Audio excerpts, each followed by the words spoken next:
hali ya jiji la Dar es Salaam kwa ujumla ni shwari, na shughuli mbalimbali za kiuchumi, za kisiasa na kijamii zinaendelea vizuri. Lakini mkazo wetu mkubwa sisi polisi kanda maalum ya Dar es Salaam ni watu kufuata sheria na kuitunza amani ya nchi hii. Napenda niwakumbushe, hivi karibuni tarehe 16 Mei mwaka huu wa 2026, Jeshi la Polisi kanda maalum ya Dar es Salaam liliwaarifu kufanya uchunguzi wa kina juu ya mauaji ya mtu aliyefahamika kwa jina la Baozan Lee, ambaye huyu alikuwa mwenye asili ya China au mwenye utaifa wa China. Mtu huyu alikuwa ni mmiliki wa kiwanda cha kuchakata chupa ambacho kilifahamika kwa jina la Zingli, ambacho kiko eneo la Mabibo, Ubungo, Dar es Salaam. Mtu huyu, kama mnakumbuka, aliuawa kikatili na watu waliodaiwa kuwa walikuwa ni walinzi wa kiwanda hicho. Kifo hiki na mauaji haya yalijenga taharuki miongoni mwa umma na jamii ya watu waliokuwa wanamfahamu mtu huyo.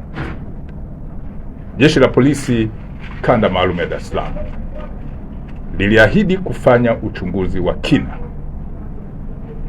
lakini pia uchunguzi huu umehusisha mamlaka zingine za kiuchunguzi ambazo zipo ndani ya Jeshi la Polisi. Ufuatiliaji umefanyika na Jeshi la Polisi limefanikiwa kuwakamata watuhumiwa 4 katika maeneo tofauti tofauti kuhusiana na tukio hili la mauaji.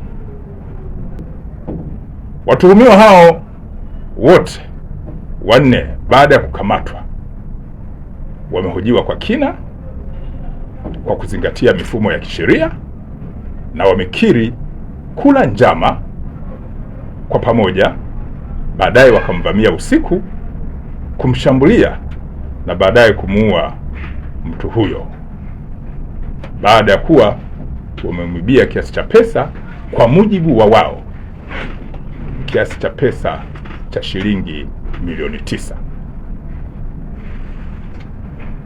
Pesa hizo wanadai zilikuwa ndani kwenye kiwanda hicho, na mara baada ya kufanya tukio hilo na kuiba pesa hizo, walitoroka na kuelekea maeneo tofauti tofauti. Watuhumiwa hawa, baadhi yao 2 wamekamatwa eneo la Namanga mkoani Arusha,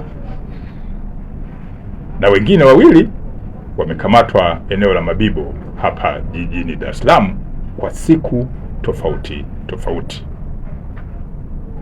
Watuhumiwa waliokamatwa wamejulikana kwa majina ya Godson Simon au maarufu kwa jina la Laizer. Huyu ana miaka 25, ni mkazi wa eneo linaloitwa Okolili, Siha, mkoani Kilimanjaro. Mtu mwingine aliyekamatwa ni Elisha Saitoti maarufu kama Lukmai. Huyu ana umri wa miaka 24 na ni mkazi wa eneo linaloitwa Mkonde, Handeni, mkoani Tanga. Mtu mwingine aliyekamatwa amefahamika kwa jina la Godfrey Laban maarufu kama Molel, mwenye umri wa miaka 30, ni mkazi wa Makongo, Kinondoni, hapa jijini Dar es Salaam.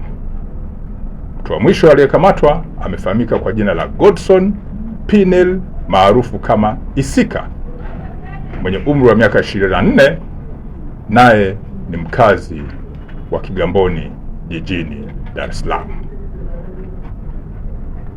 Watuhumiwa hawa, baadhi yao baada ya kukamatwa wamekiri kutenda tukio hili, na baadhi ya pesa wamekiri kununua ng'ombe ambao wamewaonyesha, ambao wamechukuliwa na taratibu za kisheria, ikiwemo na mifumo ya kisheria jinsi ya kufanya rekodi ya vielezo hivyo itafanyika. Baadhi yao pesa walizozipora wamedai kununua ng'ombe, na ng'ombe hao wamewaonyesha. Watuhumiwa wote hawa ambao wamekamatwa wataingia kwenye mifumo ya kisheria, ikiwa ni pamoja na kuishirikisha ofisi ya mashtaka ichambue hiki kilichochunguzwa, na baadaye wafikishwe mahakamani haraka iwezekanavyo. Jeshi la Polisi Kanda Maalum ya Dar es Salaam linaendelea kutoa wito watu kujiepusha na vitendo vya kihalifu. Narudia, Jeshi la Polisi Kanda Maalum ya Dar es Salaam halina huruma na wahalifu.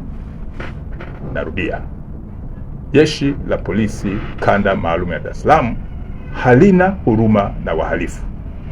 Litaendelea kuwashughulikia wahalifu kwa mujibu wa sheria na kuhakikisha kwamba ushahidi ukipatikana watakamatwa na kufikishwa kwenye mamlaka zingine za kisheria ili hatua zizidi kuchukuliwa. Uhalifu mara nyingi huwaingiza wahusika kwenye misuguano mikubwa ya kisheria.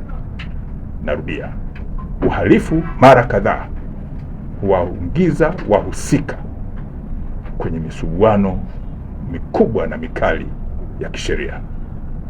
Naendelea kuwashukuru wananchi mbali ambao walichukizwa na tukio hili na ambao kimsingi wametupa ushirikiano mkubwa, wakishirikiana na mamlaka hizi za kiuchunguzi na kufanikisha kukamatwa kwa watuhumiwa hawa ambao watafikishwa kwenye mamlaka za kisheria zingine ikiwemo mahakama.